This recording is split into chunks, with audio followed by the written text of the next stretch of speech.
السلام علیکم ناظرین حضرات، چینل کو ابھی سبسکرائب نہیں کیا ہے تو چینل کو سبسکرائب کر لیجئے، ساتھ میں بیل آئیکن ضرور دبا دیجئے تاکہ آنے والی ویڈیو کی نوٹیفیکیشن آپ کو ملتی رہے۔ علم بہت بڑا سرمایہ ہے۔ لفظ علم اس کے معنی ہوتا ہے روشنی کے، اور خود حضور صلی اللہ تعالی علیہ وسلم نے ارشاد فرمایا العلم نور، علم روشنی ہے۔ جہاں روشنی آ جائے وہاں اندھیرا چھٹ جاتا ہے، اور پھر وہ اندھیرا چاہے عقیدے کی خرابی کا اندھیرا ہو، چاہے اعمال کی خرابی کا اندھیرا ہو، چاہے اخلاق کی خرابی کا اندھیرا ہو، جہاں جہاں بھی ظلم ہوگا وہاں وہاں علم پہنچے گا تو اندھیرا چھٹے گا اور روشنی انشاءاللہ پہنچ جائے گی۔ آج دنیا میں ایک مرتبہ درود شریف پڑھ لیں۔ اللہم صلی علی سیدنا و مولانا محمد معدن الجود والکرم وآلہ وصحابہ وبارک وسلم۔ آج معاشرے کے اندر یہ کوشش کی جا رہی ہے کہ اصلاح ہو، اور جگہ جگہ پر اصلاح معاشرہ کانفرنس ہوتی ہے، اور معاشرے کے مختلف پہلوؤں کے سلسلے میں گفتگو ہوتی ہے کہ یہ درست ہو جائے، یہ درست ہو جائے، یہ درست ہو جائے۔ اس میں کوئی شک کی گنجائش نہیں کہ بگاڑ کا معاملہ ایسا ہے کہ کسی شاعر نے کہا کہ ایک ہنگامہ محشر ہو تو اس کو بھولوں، رہ رہ کے سینکڑوں باتوں کا خیال آتا ہے۔ عقیدہ بگڑ رہا ہے، اعمال خراب ہو گئے، اخلاق کا دیوالیہ ہو گیا، حقوق انسانی کی پامالی ہوتی جا رہی ہے، کسی اعتبار سے انسان میں انسانیت چھلکتی نظر نہیں آتی، بلکہ جیسے جیسے مادیت عروج پر پہنچ رہی ہے انسانیت سسکتی چلی جا رہی ہے۔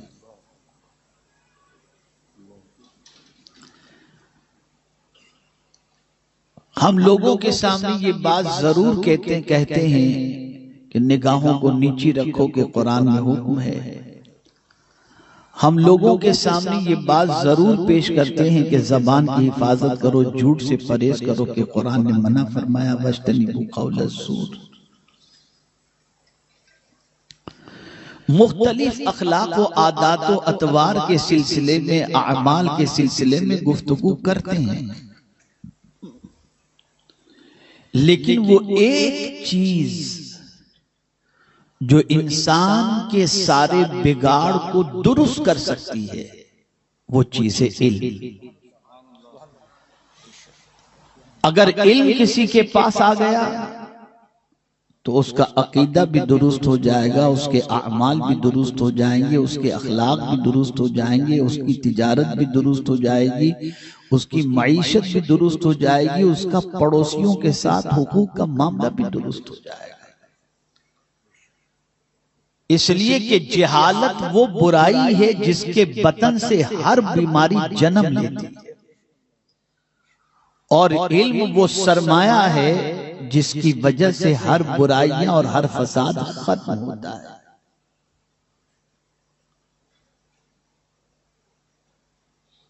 اور یہی وجہ ہے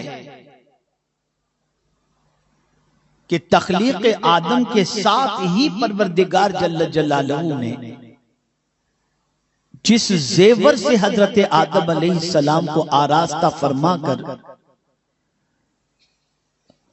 اپنے خلیفہ بنانے کے حوالے سے فرشتوں کے سامنے پیش کیا، وہ کیا چیز تھی؟ تو قرآن کہتا ہے وَعَلَّمَ آدَمَ الْأَسْمَاءَ كُلَّهَا۔ ہر چیز کا نام حضرت آدم علیہ السلام کو سکھا دیا گیا، نام بھی اور کام بھی۔ اگر کوئی چیز آج پیدا ہوتی ہے اور اس کا نام ایٹم رکھا جاتا ہے، اس کا نام موبائل رکھا جاتا ہے، اس کا نام انٹرنیٹ رکھا جاتا ہے، جو کچھ بھی رکھا جاتا ہو، لیکن علم آدم سے کوئی چیز پوشیدہ نہیں۔ وہ نام بھی جانتے تھے، وہ کام بھی جانتے تھے۔ اللہ نے ہر چیز کا نام اور کام بتا دیا۔ یہاں ایک سوچ خاص طور پر مبلغات اس کو ذہن میں رکھیں، جو آج زیور علم سے آراستہ ہو کر سند بھی حاصل کی ہیں اور ردا بھی حاصل کی ہیں۔ علم کیا چاہتا ہے؟ علم سب سے پہلے تاخیر نہیں چاہتا، علم اجلت چاہتا ہے۔ اسی لیے آپ دیکھیں، جیسے ہی رب قدیر نے حضرت آدم کو ساری چیزوں کے نام بتا دیے تو فرمایا اب یہ علم تمہارے پاس مت رکھو۔ آ گیا نا، ثم عرضهم علی الملائکہ، تاخیر کے بغیر فرشتوں کے سامنے اس علم کو پیش کرنے کا حکم دے دیا۔ تاخیر ذرا بھی نہیں۔ علم چاہتا ہے کہ اس سے جمود نہ ملے، علم چاہتا ہے کہ اسے بہاؤ۔ اور علم بھی ایسی چیز ہے، جتنا سکھاتے چلے جاؤ گے اتنا بڑھتا چلا جائے گا۔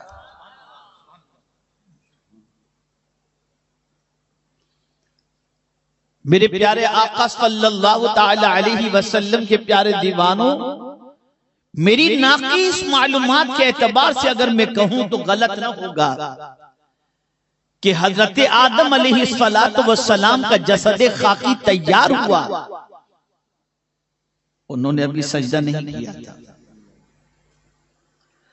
جسد آدم علیہ السلام، جسد خاکی حضرت آدم علیہ السلام کا تیار ہوا، ابھی ان کو سجدے کا حکم نہیں ملا۔ انہیں تو ساری چیزوں کے نام سکھا دیے گئے، لیکن ان کی بارگاہ میں سر جھکانے کا حکم فرشتوں کو پہلے دیا گیا۔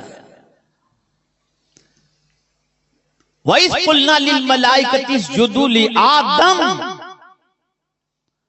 آدم کو سجدہ کرو، وہ سجدہ تعظیمی تھا۔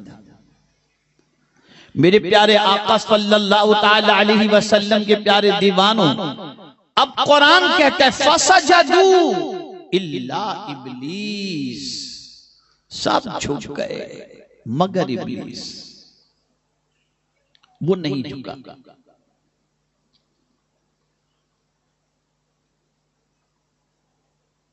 اب اس کی دو خرابیاں تھیں جس کی وجہ سے وہ نہیں جھکا علم کے سامنے، وہ نہیں جھکا حضرت آدم علیہ السلام کے سامنے۔ وہ دو غلطیاں اور دو جرم کون سے تھے؟ ابا واستکبر، اس نے انکار کیا اور تکبر کیا۔ یہاں سے یہ بات سمجھ میں آئی، پہلے انسان کو عزت ملی علم کی بنیاد پر، اور معلم ملائکہ خسارے میں ہوا، ذلیل ہوا، رسوا ہوا، وہ انکار اور تکبر کی بنیاد پر۔ دو کردار ہمارے سامنے واضح ہو گئے۔ پہلا کردار تو یہ ہے، اگر تم یہ چاہتے ہو کہ دنیا تمہارے سامنے جھکے تو سن لو، تم علم کا دامن تھام لو، جہاں علم ہوگا وہاں دنیا جھکے گی۔ اور سن لو، اگر تمہیں یہ مقام مل جائے کہ تم معلم بن بھی جاؤ تو تمہیں اس چیز کو ذہن میں رکھنا ہے کہ تم کسی انسان کے سامنے نہیں، خدا کے حکم کے سامنے ہمیشہ جھکے رہو، اور خدا کے سامنے کبھی تکبر نہ کرنا۔ جہاں تکبر آئے گا وہاں تمہارا علم تمہیں کوئی فائدہ نہیں پہنچائے۔ نہ خدا کے حکم کے سامنے جھکنے سے انکار اور نہ تکبر۔ بہت اہم نقطے کی طرف توجہ مبذول کرا رہا۔ انکار ایک ہوتا ہے زبان سے انکار کرنا، اور ایک ہوتا ہے خاموش رہ کر کردار سے انکار کرنا۔ ان دونوں چیزوں کو سمجھو۔ اس کو حدیث مبارکہ میں آقا کریم صلی اللہ علیہ وسلم نے ارشاد فرمایا، کل امتی مسلمین یدخلون الجنت الا من ابا، او کما قال۔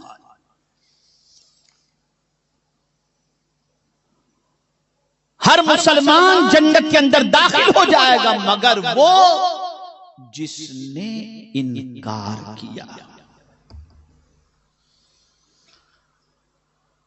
اب انکار کے بارے میں سرکار صلی اللہ علیہ وسلم فرماتے ہیں انکار سے کیا مراد ہے؟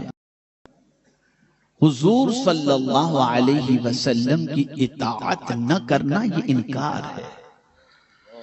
جو سرکار کی بات مانا، ان کے طریقے پر چلا، وہ جنت میں داخل ہوا، اور جس نے طریقے مصطفیٰ کو چھوڑا یا حضور صلی اللہ علیہ وسلم کے ارشادات کی طرف عمل کی طرف توجہ نہیں دی، گویا اس نے انکار کر دیا۔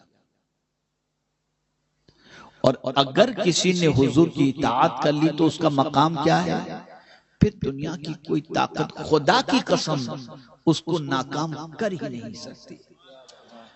پھر کامیابی اللہ نے اسی کے قدموں میں لگا دی ہے، وابستہ کر دی ہے، اس کے قدموں میں لا کر رکھ دی ہے۔ اور یہ میں نہیں کہتا، قرآن کہتا ہے، وَمَن يُطِعِ اللَّهَ وَرَسُولَهُ فَقَدْ فَازَ فَوْزًا عَظِيمًا۔ چھوٹی نہیں، بڑی کامیابی۔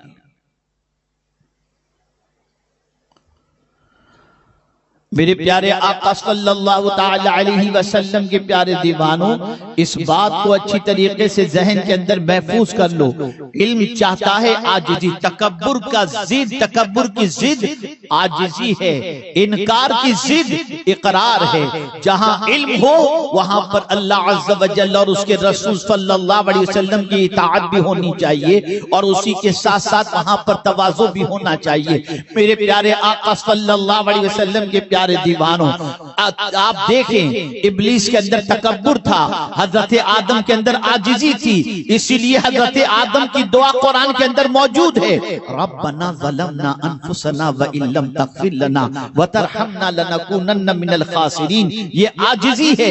پہلے انسان جنت کے اندر حضرت آدم علیہ السلام کا قیام، یہ ساری چیزوں کے ہونے کے باوجود بھی جب ایک خطا اجتہادی ہوتی ہے تو اکڑتے نہیں ہیں، ربنا ظلمنا انفسنا کہہ کر عاجزی کا مظاہرہ کرتے ہیں۔ لیکن وہی ابلیس جس کو پروردگار جل جلالہ نے معلم ملائکہ ہونے کا شرف عطا فرمایا، وہ شخص کہتا ہے انا خیر منہ خلقتنی من نار وخلقتہ من طین۔ اللہ اکبر۔ وہ اکڑتا ہے، میں جھکوں خدا کے سامنے، میں جھکاؤں آدم کے سامنے، میں سر جھکاؤں آدم کے سامنے، میں تو آگ سے پیدا ہوا، آدم مٹی سے پیدا ہوئے۔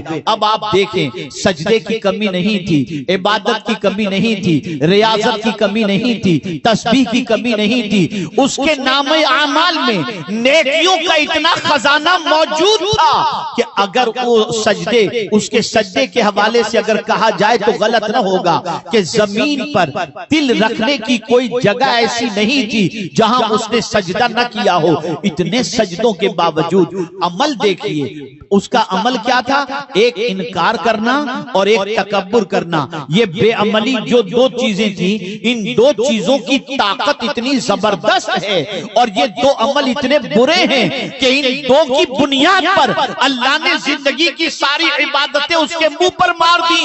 اور پھر میرے پیارے آقا صلی اللہ علیہ وسلم کے پیارے دیوانوں، رسول اعظم صلی اللہ تعالی علیہ وسلم کے نور کی تعظیم کہیں یا حضرت آدم علیہ الصلوۃ والتسلیم کی تعظیم کہیں، انکار تعظیم کی بنیاد پر وہ راندہ بارگاہ الہی ہو گیا۔ اب یہاں سے یہ بات سمجھ میں آئی، میری بچیوں خاص طور پر ذہن میں رکھنا کہ تم نے جو علم حاصل کیا ہے، اس علم کے ساتھ ساتھ تواضع ضروری ہے، اس علم کے ساتھ ساتھ عاجزی ضروری ہے، اس علم کے ساتھ ساتھ انکساری ضروری ہے۔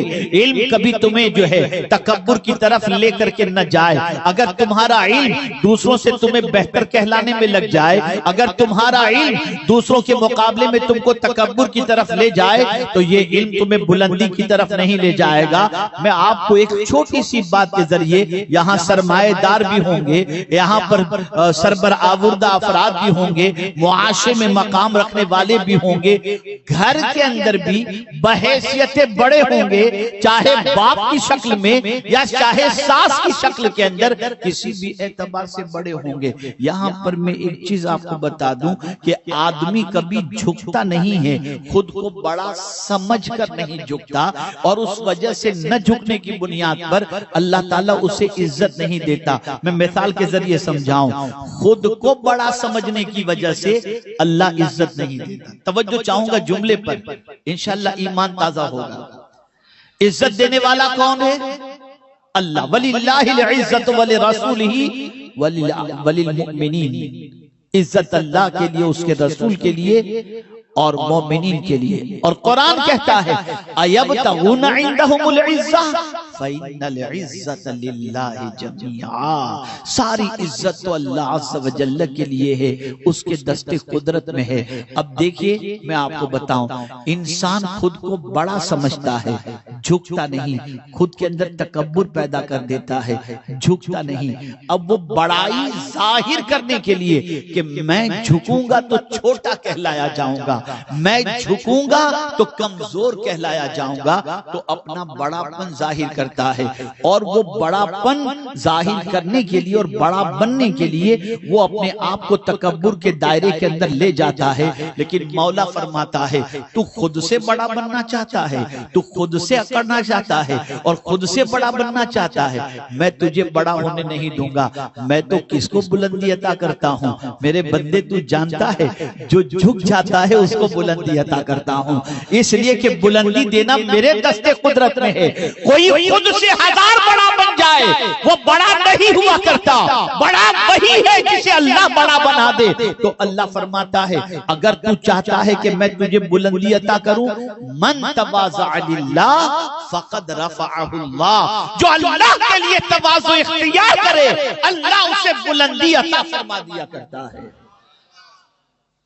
تواضع، کبھی بھی اکڑ نہ ہو، کبھی بھی گھمنڈ نہ ہو، نہ خوبصورتی پر گھمنڈ، نہ مال و زر پر گھمنڈ، نہ سرمائے پر گھمنڈ، نہ علم پر گھمنڈ، اس لیے کہ علم چھیننا بھی جانتا ہے اللہ عز و جل، اور علم دینا بھی جانتا ہے۔ اور اسی طریقے سے پروردگار جل جلالہ اپنے حبیب صلی اللہ علیہ وسلم کی امت سے بے پناہ محبت فرماتا ہے، اس لیے ایسی تعلیمات سے اس امت کو آراستہ کرنے کا رسول اعظم کو حکم دیا گیا، جن تعلیمات پر عمل کرنے کے بعد مسلمان کی زندگی اس طرح سے سنور جائے کہ اس کی دنیا میں بھی وہ کامیاب ہو جائے اور آخرت میں بھی کامیاب ہو جائے۔ اب سمجھیں،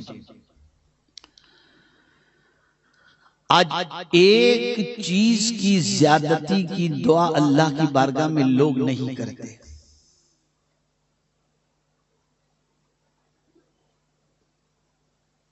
اور باقی ساری چیزوں کی زیادتی کی دعا اللہ کی بارگاہ میں کرتے نظر آتے ہیں، اور اس پہ بھی سب سے زیادہ مال کی زیادتی۔ اب تو یوٹیوب کے اوپر زیادہ ویوز اس کو ملتے ہیں جس میں مالدار ہونے کا وظیفہ ہوتا ہے۔ جہاں کہا کسی نے کہ ٹائٹل آپ نے دیکھ لیا کہ یہ پڑھو مالدار ہو جاؤ گے، دولت ختم نہیں ہوگی، 4 دن میں بن جاؤ گے، اتنا آ جائے گا، رکھنے کی جگہ نہیں ہوگی، لاگے ہیں ماشاءاللہ، لگ گئے اس کے اندر۔ اس کی ویوز ذرا دیکھیے آپ، اور اگر اس میں کوئی یہ کہہ دے کہ اللہ نے حضور سے فرمایا کہ میرے محبوب اگر تم چاہتے ہو دیا تو تم کو میں نے بہت کچھ ہے، کیا نہیں دیا اللہ نے حضور کو؟ زمین و زمان تمہارے لیے، مکین و مکان تمہارے لیے، بنے 2 جہاں تمہارے لیے، ہم آئے یہاں تمہارے لیے، اٹھے بھی وہاں تمہارے لیے، سب کچھ حضور کے لیے ہے، سب کچھ۔ بلکہ مجھے تو حیرت ہوتی ہے کہ کیا شان ہے میرے آقا صلی اللہ علیہ وسلم کی، کہ ایک محبوب کے لیے ساری کائنات بنا ڈالی، ایک محبوب کے لیے۔ لوگ تاج محل کے بارے میں کہتے ہیں کہ شاہ جہاں نے تاج محل بنے دارے، ظالموں اتنا سوچو، کیا تاج محل اور کیا اس محبت کو ہم کمپیر کریں؟ ذرا دیکھو اللہ میرے آقا سے کیسی محبت کرتا ہے، ایک محبوب کے لیے ساری کائنات بنا ڈالی، سب کچھ حضور کے لیے، سب کچھ حضور کے لیے، بلکہ محشر بھی اسی لیے ہے کہ محبوب کی عظمت دکھائی جائے، کہ ذرا دیکھو میرے محبوب کی شان۔ فقط اتنا سبب ہے انعقاد بزم محشر کا کہ ان کی شان محبوبی دکھائی جانے والی، محشر کسی حضور کی شان دکھائی۔ کیا نہیں دیا حضور کو اللہ نے؟ سب کچھ دیا، اور علم اس کا تو کیا کہنا، وَعَلَّمَكَ مَا لَمْ تَكُنْ تَعْلَمُ۔ دنیا کا پڑھانے والا کوئی کانفیڈنس کے ساتھ اپنے شاگرد کے بارے میں نہیں کہہ سکتا کہ تو کبھی نہیں بھولے گا، لیکن یا رسول اللہ آپ کی عظمتوں پر قربان کہ آپ کے بارے میں مولا فرماتے سَنُقْرِئُكَ فَلَا تَنْسَىٰ، ایسا پڑھاؤں گا کہ کبھی بھولو گے ہی نہیں۔ کیا شان ہے میرے آقا صلی اللہ علیہ وسلم، سب کچھ دے کر بھی اتنا سب کچھ دیا، جنت کی چابی، زمین کے خزانے کی چابی، سب کچھ عطا کیا، لیکن انسان کی فطرت میں کوئی چیز کی زیادتی کی تڑپ رکھی ہے اللہ نے، کہ آدمی کوئی چیز زیادہ مانگتا ہے، زیادہ کسی چیز کی طلب کرنا زیادتی کی فطرت کے اندر ہے۔ آدمی کسی چیز میں کمی نہیں چاہتا، اور زیادہ مل جائے، حل من مزید، حل من مزید، حل من مزید، یہ اس کی فطرت میں ہے۔ تو محبوب سے فرمایا، محبوب اگر کوئی چیز تمہیں زیادہ چاہیے نا تو تم ایک کام کرو، مانگو مجھ سے۔ کس چیز کو زیادہ مانگو؟ وَقُلْ رَبِّ زِدْنِي عِلْمًا، اے اللہ مجھے علم زیادہ عطا فرما۔ آپ ذرا سوچو، جو دعا اللہ نے حضور کو سکھائی وہ دعا کتنی عظمت والی دعا ہو، اس دعا کی عظمت کا کوئی اندازہ لگا سکتا ہے؟ آقا کریم صلی اللہ علیہ وسلم کو یہ دعا مانگنے کے لیے رب نے فرمایا کہ میرے محبوب مجھ سے مانگو، اور اگر کسی چیز کی زیادتی تمہیں چاہیے تو علم کو زیادہ مانگو کہ میں تمہیں علم زیادہ عطا کروں۔ اور یہاں یہی دعا انسان نہیں مانگتا، مال زیادہ۔ فرعون کی وراثت تو چاہیے، نبی کی وراثت نہیں چاہیے۔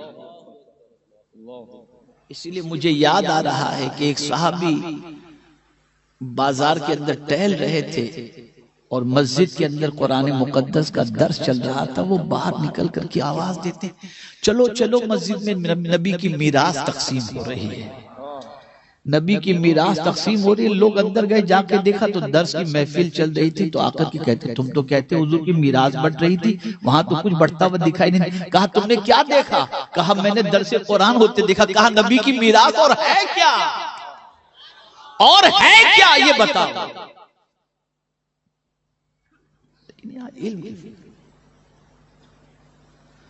اس وقت پوری دنیا میں سب سے زیادہ جاہل قوم اگر کوئی ہے تو وہ مسلمان ہے۔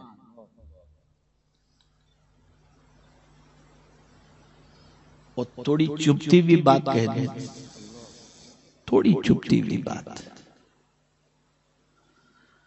ابھی کچھ مہینوں پہلے کا ایک سروے ہندوستان کے مسلمانوں کے سلسلے میں آیا،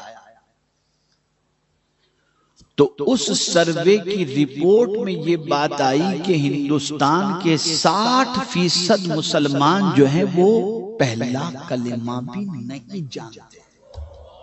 یہ ہے مسلمان۔ ارے اتنا بڑا مجمع ہے، میں اگر آپ میں سے کسی سے پوچھ لوں کہ نماز کے شرائط کتنے ہیں تو یوں دیکھیں گے کچھ نہیں جانتا۔ لگے ہیں مال جمع کرنے کے اندر، دکانوں پر دکانیں، شو روم پر شو روم، پیسوں پر پیسے، ڈیکوریشن پر ڈیکوریشن، بس لگے ہیں اور سمجھتے ہیں کہ یہ دین سیکھنا کوئی ضروری ہے ہی نہیں، کوئی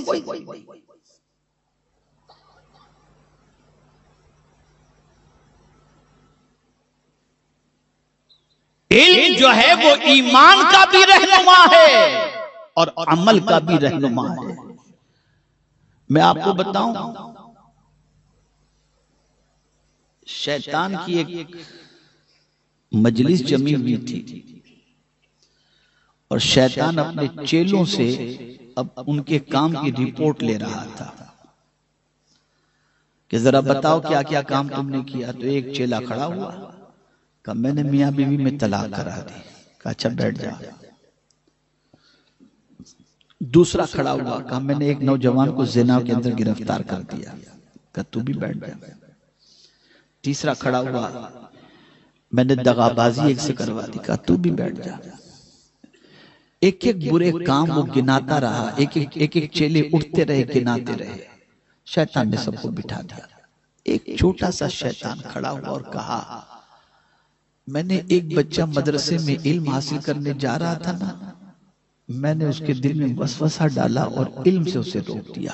شیطان تخت سے اترا اور اسے سینے سے لگا دیا،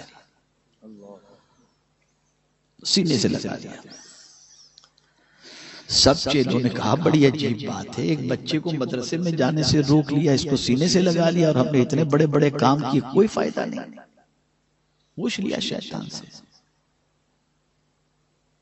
کہ کیا اس کا مدرسے میں بچے کو علم حاصل کرنے سے روکنا، جانے سے روکنا، کیا اتنا بڑا کام ہے کہ ہمارے کاموں سے بھی بڑھ کر ہے؟ کہا ہاں، کل صبح فلاں جگہ سب جمع ہو جانا، میں تمہیں بتاتا ہوں۔ صبح کا وقت تھا، فجر کی نماز کا۔ ایک بے علم ان پڑھ جاہل، جیسا کہ تبلیغی جماعت میں ہوتے ہیں، بالکل انگوٹھا چھا اور اتنی جلدی اٹھ کے جاتے ہیں پائچے اونچے کر کے کہ ایسا لگتا ہے کہ کشتی کرنے جا رہے ہیں کہ نماز پڑھنے جا رہے ہیں۔ میں کبھی کرٹیسائز نہیں کرتا، لیکن میں نے بہت قریب سے ابھی ان کو پڑھا ہے اور میں نے دیکھا کہ جتنا اسلام کا نقصان ان سے پہنچا اتنا کسی سے نہیں پہنچا۔ یہ جہالت کے فروغ کے اندر ان کا کلیدی رول۔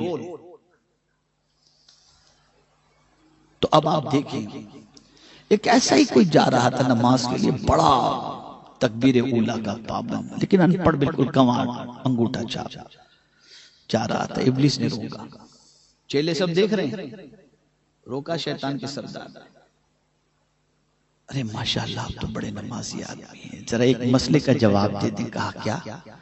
کہ یہ بتائیے، یہ سوئی ہے میرے پاس، اس میں یہ چھوٹا سا سوراخ ہے، کیا اس میں سے کوئی اونٹ گزر سکتا ہے؟ اللہ اگر چاہے تو گزر سکتا ہے۔ کہا بے وقوف، تیرے میں عقل ہے کہ نہیں؟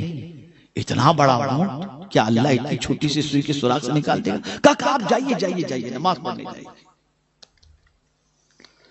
پھر تھوڑی دیر کے بعد ایک مولانا صاحب نکلے، عالم دین۔ شیطان نے انہیں روکا، وہ بھی نماز کے لیے جا رہے تھے، روکا۔ کہا حضرت ایک مسئلہ پوچھنا ہے۔ کہا کہ پوچھی۔ کہ یہ سوئی ہے، اس کے اندر یہ سوراخ ہے، اس سوراخ سے کیا اللہ چاہے تو اس میں سے اونٹ کو نکال سکتا ہے؟ تو آپ نے فرمایا اونٹ کیا اگر وہ چاہے تو ساری کائنات کو نکال سکتا ہے۔ جیسے انہوں نے کہا، شیطان نے کہا بس آپ تشریف لے جائیں۔ پھر اپنے چیلوں سے کہا مجھے بتاؤ، پہلے والے نے تو اللہ کی قدرت کا انکار کیا، اس کا تو ایمان ہی چلا گیا۔ علم نہیں تھا، عبادت تھی، ایمان چلا گیا۔ لیکن یہ عالم دین تھے، اللہ کی قدرت کو جانتے تھے، اس لیے انہوں نے کہا کہ سوئی کے سوراخ سے اگر اللہ چاہے تو ساری کائنات کو نکال دے، اور یہ علم ہے ان کے پاس، اس لیے خود بھی ایمان پر قائم رہیں گے اور دوسروں کو بھی ایمان کے راستے پر لے کر کے جائیں گے۔ اس لیے اس نے علم کے راستے سے بچے کو روکا، تو گویا کئی لوگوں کے علم کی حفاظت جو علم کے ذریعے ہونے والی تھی، وہ علم کے ذریعے ہونے سے روک دیا، اس لیے اس کو میں نے سینے سے لگا دیا۔ یہ جو آج نماز اثر نہیں دکھاتی، کبھی سوچا آپ نے؟ کچھ ایسے بھی ہیں جو جماعت ترک نہیں کرتے لیکن رات کو کیا کرتے ہیں وہی جانتے ہیں، یوٹیوب پہ کیا دیکھتے ہیں وہی جانتے ہیں۔ یہ طواف کعبہ کر کے آنے کے بعد بھی کچھ نظر نہیں آتا، ادھر کعبے کا طواف کر کے آئے، تیسرے دن یہاں پہنچنے کے بعد وہی یوٹیوب وہی کچھ دیکھتے۔ تو خانے خدا دیکھ کر آنے کے بعد، گنبد خضرا دیکھ کر آنے کے بعد بھی نگاہ محفوظ نہیں رہی۔ کیوں نہیں ہو رہا؟ اس لیے کہ ہم رسم کے عادی ہو گئے۔ یار چلو نماز پڑھ لو، وہ ایک جو لہر چلی ہے نا تبلیغی جماعت والوں کے، نماز پڑھو اللہ سب معاف کر دے گا، نماز پڑھو اللہ سب معاف کر دے گا، یہ لہر کے شکار ہو گئے۔ اس سے مراد یہ نہیں کہ اب نماز چھوڑ دیں یار علم حاصل کرنے لگ جائے، نماز پڑھو اسے قائم کرو، لیکن مسائل نماز بھی سیکھو، شرائط نماز بھی سیکھو، طریقے نماز بھی سیکھو، سب کچھ سیکھو۔ اب یہاں ایک بڑی پیاری بات میں آپ کے سامنے عرض کرتا ہوں، شاید آپ کا ایمان تازہ ہو جائے۔ ایک صاحب بغیر حج کے مسائل سیکھے ہوئے اور جانے ہوئے اور اس کے اسرار و رموز جانے اور سیکھے ہوئے گئے حج کے لیے، بلکہ اللہ نے نوازا تھا، بار بار حج کے لیے جاتے تھے۔ ایک دن ایک صاحب علم سے ملاقات ہو گئی، کہا بس حضرت اس سال بھی آپ کی دعا سے میں نے سوچا حج کو جانے کے لیے۔ کہا اچھا، آپ نے تو کافی حج کیے۔ کہا ہاں۔ کہا اچھا یہ بتائیے کہ حج کے لیے کیوں گئے تھے؟ توجہ چاہوں۔ تو اس نے کہا حج کو اس لیے گیا تھا کہ اللہ کا گھر دیکھو۔ توجہ چاہوں گا جملے پر، اللہ کا گھر دیکھو۔ کہا یہ بتائیے کسی کے گھر جان پہچان کے بغیر جایا جاتا ہے؟ کسی کے گھر جان پہچان اور تعلق کے بغیر جایا جاتا ہے؟ یہ بتائیے اگر چلے گئے تو مار کے نکالے جاؤ گے کہ نہیں نکالے جاؤ؟ ذرا یہ بتاؤ اللہ سے تعلق کتنا ہے آپ کا؟ اللہ سے تعلق کتنا ہے آپ کا؟ بس اتنا سننا تھا، اس کی آنکھ سے آنسو نکل گئے۔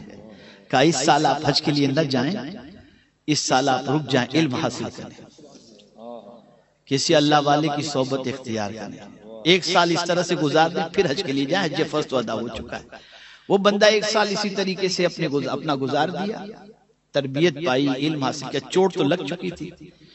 پھر جب حج کا موسم آیا تو کہا اب اجازت ہے جانے کی؟ کہا ہاں۔ اب جب حج کر کے آیا تو وہ اس سے پوچھتے ہیں کہ کیا دیکھا؟ کہا پہلے ایسا تھا کہ دیوار اور پتھروں کے قریب گھوما کرتا تھا، اللہ کے نور کے قریب گھوم کر کے آیا۔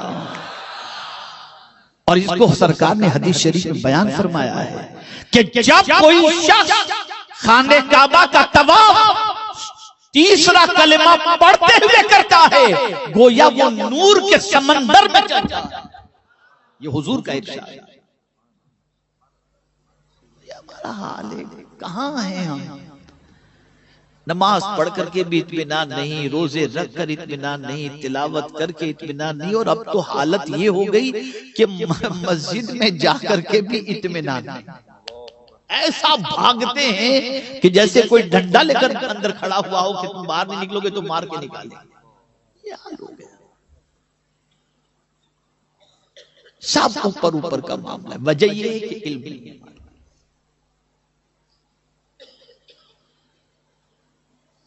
اب آئیے ایک حدیث شریف آپ کی سماعتوں کے حوالے کروں، اس لیے کہ مجھے 12 بجے کی ٹرین پکڑنی ہے۔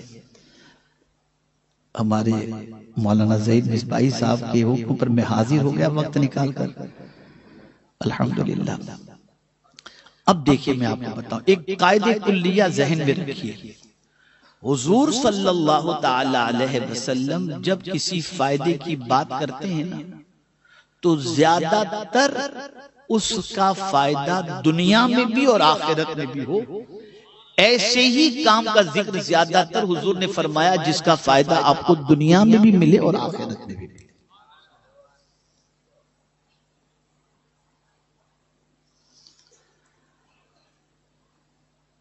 اب حضور صلی اللہ علیہ وسلم کا ایک ارشاد سنا، آقا کریم صلی اللہ علیہ وسلم فرماتے علیکم بالعلم فَإِنَّ الْعِلْمَ خَلِيلُ الْمُؤْمِنِ، علم کو لازم پکڑو کہ علم مومن کا جگری دوست ہے۔ علم مومن کا جگری دوست ہے۔ اب یہ جگری دوست ہم دنیا میں تو بہتوں کو بناتے ہیں نا، یہ میرا دوست ہے، سفر میں میرے ساتھ چلتا ہے، ہوٹل میں میرے ساتھ چلتا ہے، کھانے میں میرے ساتھ چلتا ہے، اجمیر میرے ساتھ چلتا ہے، مہابلیشور میرے ساتھ چلتا ہے، پکنک میں میرے ساتھ چلتا ہے، میرا جگری دوست ہے، کہیں منع نہیں کرتا ہے، تو ہم یہ دوست بنا دیں۔ لیکن میرے آقا صلی اللہ علیہ وسلم نے ارشاد فرمایا اگر تمہیں دوست بنانا ہے تو علم کو جگری دوست بناؤ۔ یہ دوست تو تمہاری روح قبض ہوگی، تمہیں قبر میں چھوڑ کر کے آ جائے گا، نہیں آئے گا قبر میں تمہارے ساتھ، بلکہ اگر وہ نیک تھا اور تمہاری وجہ سے گنہگار ہوا اور گناہوں کی عادت کے اندر گرفتار ہوا تو قیامت میں جب اس کو جہنم میں ڈالا جائے گا تو کہے گا مولا میں تو سیدھا سادہ تھا، یہ میرے دوست کی سنگت نے مجھے بگاڑ دیا، جہنم میں مجھے تو جہاں رکھے گا اس کو بھی لے آ کر کے وہیں رکھ دے۔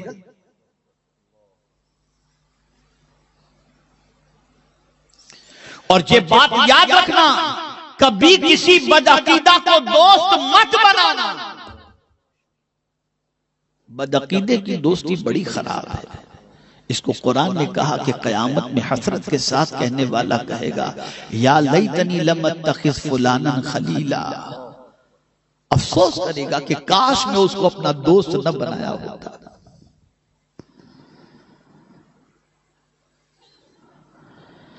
تو جتنے جگری دوست ہیں قبر تک، اس کے بعد اندر کوئی ساتھ نہیں، لیکن یا رسول اللہ آپ کی عظمتوں پر قربان، آپ نے ایسے دوست کا پتہ بتا دیا جس سے دوستی کی جائے تو وہ ساتھ کہیں بھی نہیں چھوڑتا، زمین کے اوپر بھی نہیں چھوڑتا، زمین کے اندر بھی نہیں چھوڑتا، میدان محشر میں بھی نہیں چھوڑتا۔ سرکار صلی اللہ علیہ وسلم فرماتے علم کو لازم پکڑو کہ علم مومن کا جگری دوست ہے، جب قبر کے اندر تم سے سوال پوچھا جائے گا تو یہ علم ہی ہے جو تمہیں جواب عطا کرتا ہوا دکھائی دے گا، تمہاری طرف علم تمہارے پاس ہے تو تم اس کا جواب دیتے ہوئے نظر آؤ گے۔ جب پوچھا جائے گا من ربک ما دینک ما کنت تقول فی حق ھذا الرجل، اگر ان تین سوالوں کے جوابات تم نے حاصل کر لیے، سیکھ لیے، یہ علم تمہارے پاس ہے تو قبر میں تم اس کے ذریعے جواب دے دو گے، اور پھر یہ علم تمہیں کام میدان محشر میں بھی آئے گا، میدان محشر میں۔ بلکہ جس علم والے سے تم نے دوستی کی وہ علم والا بھی قیامت میں کام آئے گا۔ جب جہنمیوں کی قطار لگی ہوگی اور علماء باعمل جن کا حساب ہو چکا ہوگا اور جنتی ڈکلیئر تو کر دیے گئے ہوں گے لیکن جنت میں جانے کی اجازت نہیں ملی ہوگی، انہیں جنت کے دروازے پر روک دیا جائے گا، روکے رہو، گھبرائیں گے مولا ہمیں یہاں روک دیا گیا، لوگ تو جنت میں جا رہے ہیں، ہمیں جنت کے دروازے پر روک دیا گیا، مولا وجہ کیا ہے؟ تو علماء سے رب فرمائے گا دیکھو یہ جہنمیوں کی لائن لگی ہے، ان میں سے کسی نے دنیا میں تم کو پانی پلایا ہو، کوئی تمہاری کسی قسم کی مدد کی ہو تو آج تم تنہا جنت میں نہیں جاؤ گے، اس کا ہاتھ پکڑو اور اپنے ساتھ لے کر جنت میں چلے جاؤ۔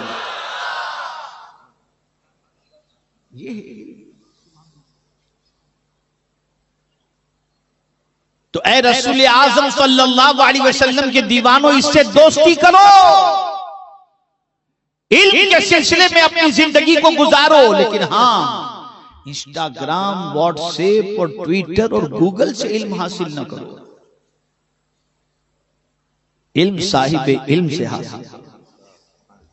یہاں ایک بڑی پتے کی بات بتا دوں، وہ ایجوکیشن جو آپ آن لائن لیتے ہیں اس سے دماغ سنورتا ہے، جہالت دور ہوتی ہے، لیکن اگر کسی مدرس اور معلم کے پاس بیٹھ کر کے ان کی صحبت میں رہ کر کے علم حاصل کرنے سے صحبت کی وجہ سے دل سنورتا ہے اور علم کی وجہ سے دماغ سنورتا ہے. تو دل کو سنوارنا ہے تو اللہ والوں کی صحبت اختیار کرو. اگر ایسا ہی ہے کہ صرف جو ہے وہ ایجوکیشن کسی بھی طرح سے حاصل کر لیا جائے اسی پر معاملہ بس ہوتا تو میرا رب قرآن مقدس کو نازل تو کیا اور گھر گھر وہ پہنچا دیتا اور لوگوں سے کیا دیتا پڑھو سیکھ لو. لیکن نہیں, قرآن کے ساتھ مصطفیٰ جان رحمت کو بھیجا صلی اللہ علیہ وسلم. جہاں یہ کہا کہ یہ کتاب ہدایت کی کتاب ہے ھدی للمتقین, وہیں یہ بھی فرمایا فاتبعوہ لعلکم تہتدون, میرے محبوب کی پیروی کرو تاکہ تمہیں ہدایت نصیب ہو جائے.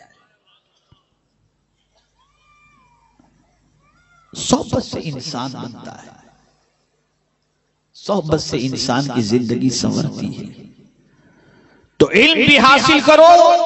لیکن انسٹاگرام پر آج ہی ایک بچی میری نواسی ہی ہے, اس نے مجھے میسج کیا ہے کہ انسٹاگرام, میں کہا بیٹا میں انسٹاگرام پہ نہیں ہوں, کیا ہے اس کے اندر؟ تو وہ بھی عمرہ کو جانے والی ہے, تو اس نے کہا کہ نانو اس کے اندر یہ ہے کہ ویکسین کا. بیٹا میں نے کہا سب مجھے معلوم ہے اور وہ ویکسین وغیرہ سب ٹھیک ہے اپنی جگہ پر, وہ ہو جائے گا. پہلے مجھے لگا کہ چونکہ وہ عالمہ بن رہی ہیں تو کوئی مسئلہ پوچھی ہوں گی یا کوئی سوال وغیرہ ہوگا, انسٹاگرام میں کچھ آ گیا ہوگا. تو یہ انسٹاگرام کا معاملہ ایسا ہے کہ بس جہاں پڑھا دیا آگے, کچھ جانتے ہو نہ جانتے ہو ایسا, اور سمجھتے ہیں کہ یہ پڑھانے سے جنت مل جائے گی. بالکل عمل اس پر کچھ بھی, کیا اس پر آپ بھروسہ کرتے ہو؟ کیسی کیسی باتیں اس کے اندر آتی ہیں.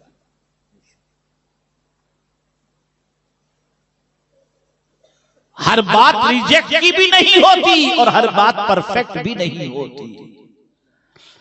اس لیے میں یہاں پر مجھے ایک حدیث شریف یاد آ گئی. یہ بھی بتایا گیا کہ تم صرف علم حاصل نہ کرو, جس سے علم حاصل کرنا ہے پہلے اسے بھی دیکھ لیا کرو کہ تم کس سے علم حاصل کرتے ہو. یہاں پر میں آپ کو بتاؤں, رسول اعظم صلی اللہ تعالی علیہ وسلم کی بارگاہ میں ایک صحابی حاضر ہوئے, عرض کرتے ہیں یا رسول اللہ صلی اللہ تعالی علیہ وسلم مجھے قرآن سیکھنا ہے, میں کس سے سیکھوں؟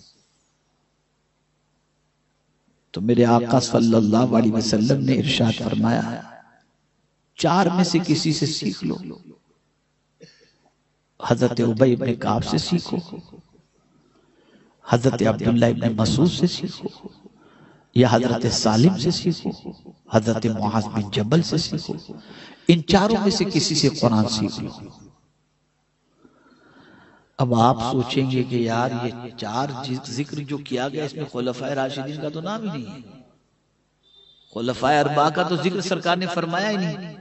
تو کیا وہ ان سے زیادہ یہ قرآن جاننے والے تھے چار لوگ؟ تو میں آپ کو بتاؤں کہ فن کے اعتبار سے ان چاروں کو دیکھا جائے, خلفائے اربعہ کو, صدیق اکبر, فاروق اعظم, عثمان غنی, مولا علی رضی اللہ تعالی عنہم کو, تو وہ علم قرآن کے اعتبار سے, عمل قرآن کے اعتبار سے سب کے اندر وہ اپنا مقام بہت اونچا رکھتے تھے. لیکن صرف وہ ایک ہی فن کے ماہر نہیں تھے, اور ان کے ذمے صرف قرآن سکھانا ہی نہیں تھا, بلکہ ان کے ذمے جو ہے وہ امور حکومت کی بہت ساری ذمہ داریاں تھیں. لیکن یہ چار جو تھے یہ صرف اس فن ہی کے جو ہے فنکار تھے, باقی چیزوں میں ان کا وہ مقام نہیں تھا. تو جو فن کے ماہر تھے مصطفیٰ جان رحمت نے ان کی طرف توجہ دلا دی. اور آپ جہاں تک دیکھیں قرآن کے سلسلے میں تو صدیق اکبر رضی اللہ تعالیٰ عنہ جب قرآن پڑھتے تھے تو لوگوں کی چیخیں نکل جاتی تھیں, اور فاروق اعظم جب قرآن پڑھتے پڑھتے تھے تو ان کا قرآن سن کر کے دشمن بھاگ جایا کرتے تھے، اور عثمان غنی جب قرآن پڑھتے تھے تو آنسوؤں کا سیلاب رواں دواں ہو جاتا تھا، اور مولا علی جب قرآن پڑھتے تھے تو پھر کہنا ہی کیا، علم کا سمندر بہا دیا کرتے تھے۔ لیکن یہ چاروں کی پوزیشن فن کے اعتبار سے وہ مقام نہیں رکھتی تھی جو باقی امور کے اندر یہ چاروں خلفاء کا مقام تھا، لیکن ایکسپرٹ تھے ان چاروں قرآن شریف کے اندر، ان کی طرف سرکار نے بھیج دیا۔ اب آپ دیکھیں حضرت ابی بن کعب رضی اللہ تعالیٰ عنہ، فاروق اعظم رضی اللہ تعالیٰ عنہ کے دور پاک کے اندر جب رمضان المبارک میں مسجد میں تراویح پڑھا رہے تھے تو حضرت مولا علی کرم اللہ تعالی وجہ الکریم وہاں سے گزرے، دیکھا تو مسجد بھری ہے، رونق ہی رونق ہے، اور قرآن کی آواز آ رہی ہے، تو کہتے ہیں حضرت مولا علی کرم اللہ تعالی وجہ الکریم، اے اللہ عمر کو خوب جزا عطا فرما، اس نے تو مسجد کو بقعہ نور بنا دیا ہے اور قرآن کے نور سے مالا مال کر دیا ہے۔ کہنے کا مقصد یہ کہ حضور نے یہاں نشاندہی فرمائی کہ جو علم حاصل کرو ایکسپرٹ سے حاصل کرو۔